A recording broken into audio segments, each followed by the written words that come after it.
I knew nothing about elephants. I mean, I'd seen them in the zoo as a kid and seen them on television and things like that. And to be honest, 10 years after I'd been in Bali, I didn't even know Indonesia had an elephant. Nigel Mason now has a passion for elephants. His elephant safari park in Bali is home to 17 elephants, previously rescued from Sumatra.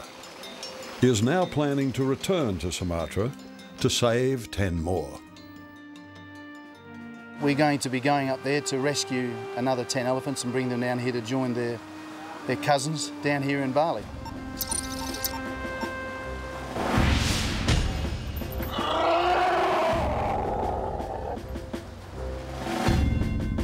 In a major rescue operation, Nigel plans to relocate 10 elephants over 3,000 kilometres, crossing 3 Indonesian islands from Sumatra to Bali. There are going to be 6 days and nights on the road with these animals, and you know, who knows what will strike along the way. It's going to be pretty hard. It's a difficult trip at best of times, but this is going to be even more difficult. There are approximately 400 elephants held in captivity on the island of Sumatra. They're in half a dozen different camps throughout Sumatra where they're being held because they've become a pest to local farmers and people who are growing plantations. There are some left in the wild, but nobody really knows how many. There's probably altogether in Sumatra maybe 1,000+ elephants. And given 5 years, there'll be no forest left, and who knows what's going to happen to them. It's pretty sad. Sini jam berapa mereka biasa dilepas di hutan ini? Kalau dilepas jam 8 pagi. Nigel has sent his park manager, Dedi Rumlin, onto Sumatra to select 10 new elephants. Apa kabar? Besar gajinya ya? There are 40 elephants here and in captivity and 30 still in the wild. So total 70 elephants here. 15 tahun ini bagus ya. Ada punya penyakit sebelumnya belum? Belum ada penyakit ya. The condition of the training center right now, to be honest, tell you, is very bad. It's not good enough to look after the elephant. There is not good food, yeah, not enough medical treatment. The conditions here are similar to the other 5 training centres operating on the island of Sumatra. Elephants are heavily chained and exhibit noticeable signs of distress. If the dry season coming, it's not enough water to give elephant bath, yeah, and it's very sad.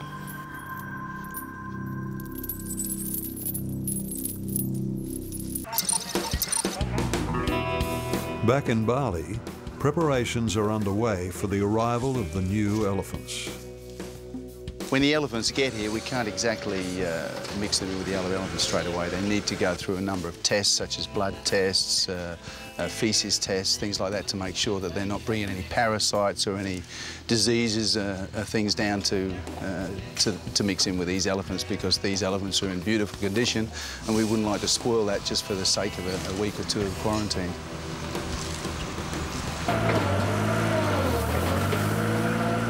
After running his own landscape business in Australia, Nigel came to Bali in 1980 for a holiday. A couple of old hippie friends were doing jewellery over here, and they said, "Oh, why don't you come to Bali for a trip?" And I said, "Oh, that's a great idea, okay. Where's Bali?" I really didn't have any intentions of staying in Indonesia, let alone Bali. But I suddenly discovered something that I didn't know existed. His destiny was sealed when he met Yani. Before they were married, Nigel decided to convert his religious faith to Hindu, undergoing a life's course of ceremonies in just 1 day. Until now, he always remembers that the 6-month ceremony is supposed to be the first time you touch the ground, so to speak, and then he was put in the chicken basket and grown up man like him, you know. So I look pretty ridiculous, but it was really a beautiful ceremony. I'll never forget it. Together, Nigel and Yani raised 2 boys, while living above their restaurant business in Kuta. It was very hard in those days because there wasn't the tourism there is now. There weren't a lot of people around, so you had to really work hard to get those people into your restaurant. I used to go out, walk down the street every day with a little monkey on my shoulder, sort of handing out brochures to people and saying, come and have a meal at our restaurant. It was pretty difficult. Their lives changed in 1990 when they started a rafting business on the Ayung River. It was the first of its kind in Asia. We were actually quite surprised. We thought it would be busy, but it far surpassed any expectations we had. So from that we wanted to expand on, and we started mountain cycling and trekking through the rice paddies and jungle trekking, things that sort of blended together with the rafting.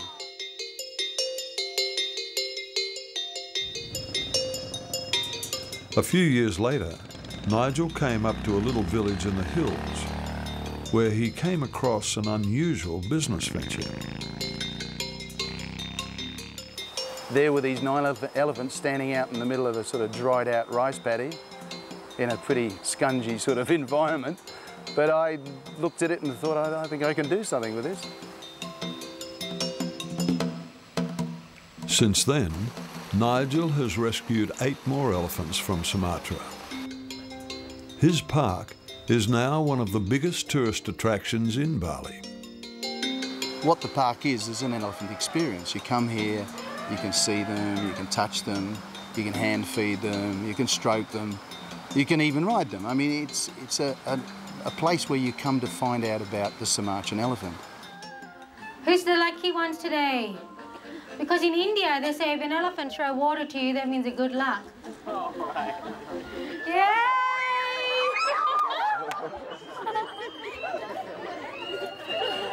Which way? No more water. I think they got wet enough. Stop, stop, stop.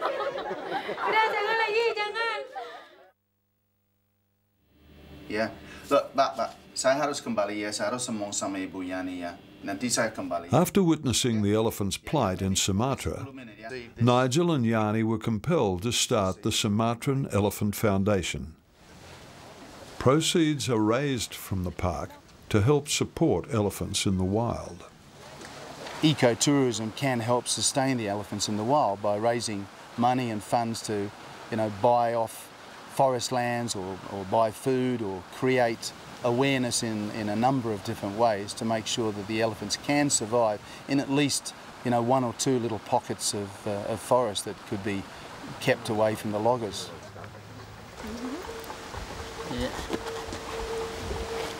Some of the elephants at the park have taken up painting to help the cause. A bit like sort of more abstract art, but it's surprising how much fun they get out of it, and it's surprising how different each painting comes out. Yeah, okay. Pachyderm art has gathered a cult following around the world. We've sold many of these paintings now through Christie's in New York. Many were auctioned, and we sell them through the internet. And we now use that money to accumulate it, to put it into projects into Sumatra, so that the elephants actually, by doing their paintings, are helping their brothers and sisters and cousins in Sumatra.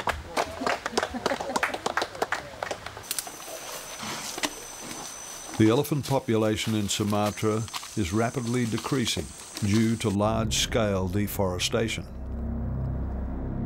What remains of the original forests of Sumatra now probably isn't even 10%, and it's diminishing at such a rate that these elephants are just running out of habitat. They're now going through cultivated lands, destroying crops and things like this.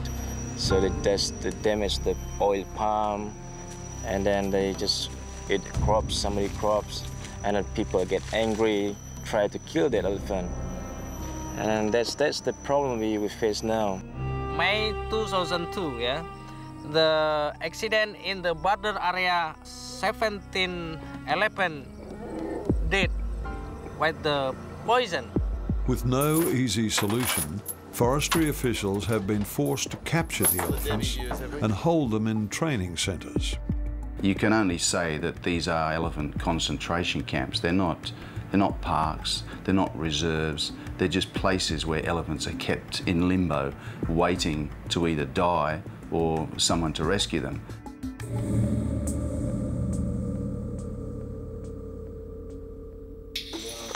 Yang paling besar saya lihat gajah ini yang betina. Betina. Siapa namanya ini?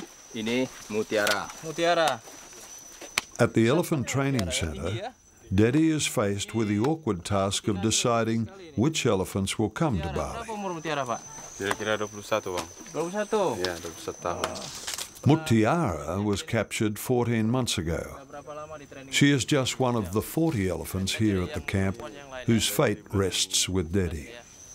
I'm sorry, we can't take all the elephant from the Elephant Training Center here because 27 elephant is like, you know, there's no place.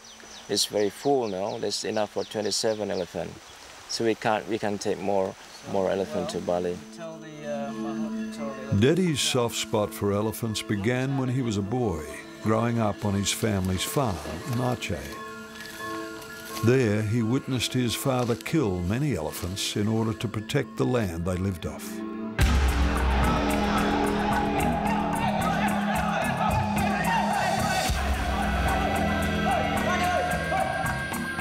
Yeah, it was very hard to me because I was about 8 years old at the time, and I can't decide anything, so I just follow my father's rules.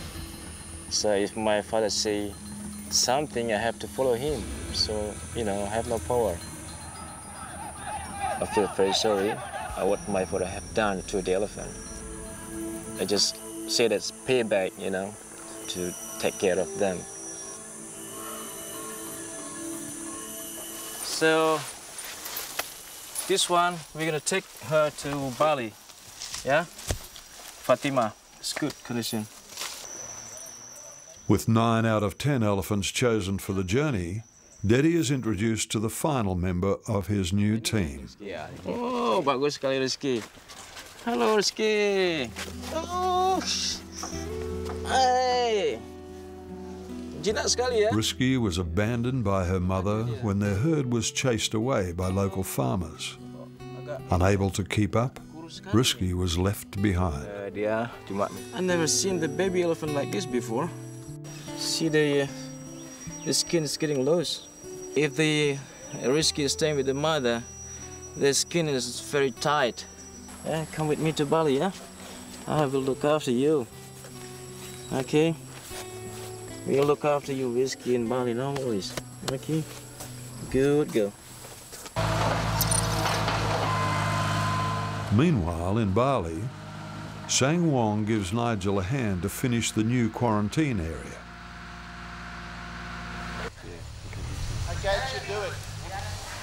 San Wong is one of the original elephants Nigel rescued from Sumatra, along with his mahout, Jimmy.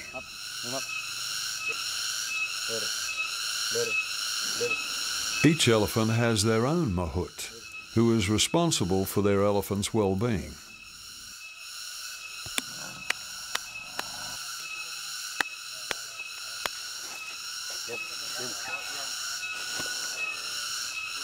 Hey, Wong. Good job, mate.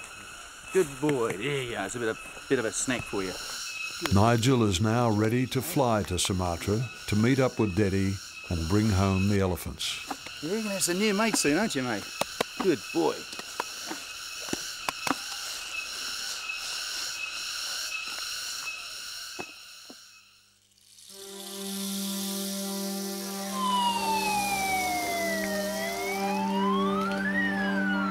The events of October the 12th, 2002 would change Bali forever. The once peaceful island was now another victim of global terrorism. Well, actually, we were in bed. We got a phone call from Biani's niece, who was actually at the shop down in Kuta Square when the bomb went off.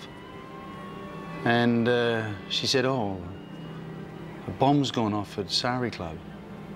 And all the windows have shattered in the shop, two shops down from our shop. And we're 1 kilometre away from the blast, so we thought, my God, it's It's just got to be very serious, you know.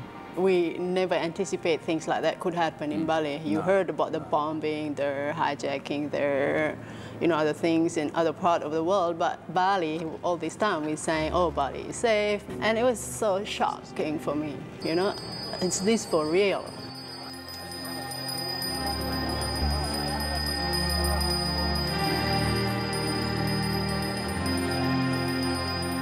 Meanwhile, Balinese shop owners prepared for what would be a devastating blow to their tourism trade. This whole area relies on tourism. Without tourism, it just doesn't exist. When I first came here in 1980, there was nothing here. This was all rice paddies. That whole street, even where Sari Club was just rice paddies. And of course, the people are the innocent victims of this. They didn't do this. Despite the impact this will have on Nigel's business, he becomes even more determined to bring the elephants down from Sumatra.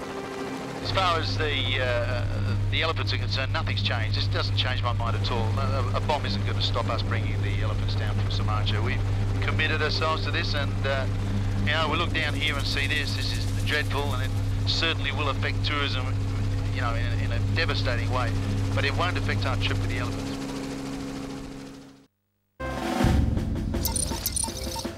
A few weeks behind schedule, Nigel finally leaves for Sumatra. Well, here we go, Operation Jumbo. Thank you. The only concern for Nigel is that the permits authorising the elephant's release have not yet been signed.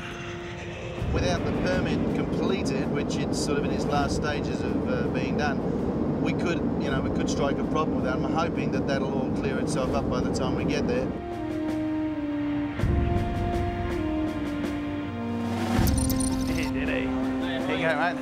Good. Good. How's it going, guys? Everything all right? Right. So how are the elephants? The baby is called risky, is poor condition. A little bit poor. It's skinny, because the baby is still sucking the milk from the mother. And what about the other baby? She's good too? The other baby is quite good. She's a bit older. It's got older, it's 2.5 years old. Yeah. And that baby we just took from the Sabanga. Yeah, that was the orphan down there, From Sabanga. Yeah.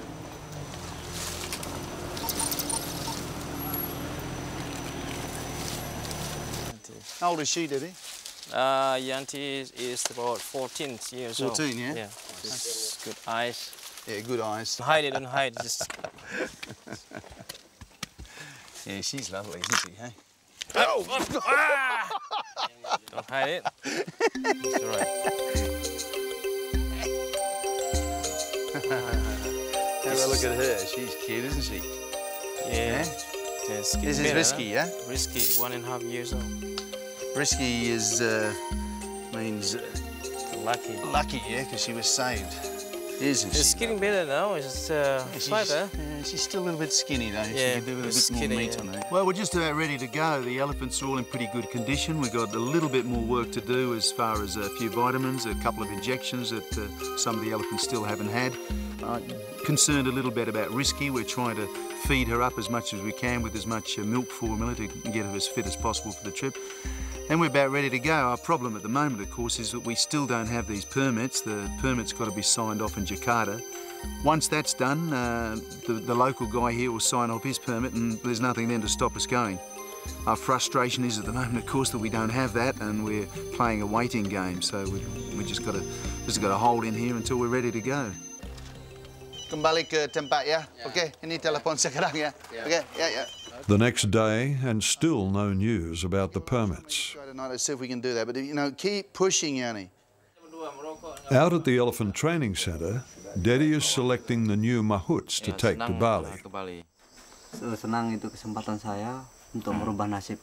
Merubah nasib di Bali, ya. Iya. Siapa yang bilang? I just interviewed this mahouts. His name is Sergio. He's looked after Fatima for 2 years, in Minas. He just hoped in Bali he can change his life, But what he got here is nothing. He can improve his life. Although Risky's condition has improved dramatically over the past few weeks, Nigel is not sure whether she will survive the long journey to Bali. You know, we've got a 6-day trip on our hands here, and she's a bit skinny. You know, she's a little bit weak to what she should be. If she was with her mother, if she hadn't been orphaned, she'd be quite a bit fatter than this. So my concern is that you know, she's healthy enough to make the trip. The problem is though that if she stays here, the likelihood is she'll die here. It's just not the care, not the facilities here to look after an elephant this young. So I suppose it's the chance we're going to have to take.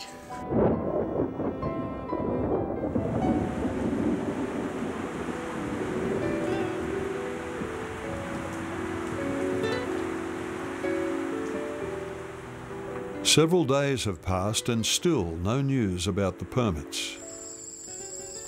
Finally, word comes through from Jakarta.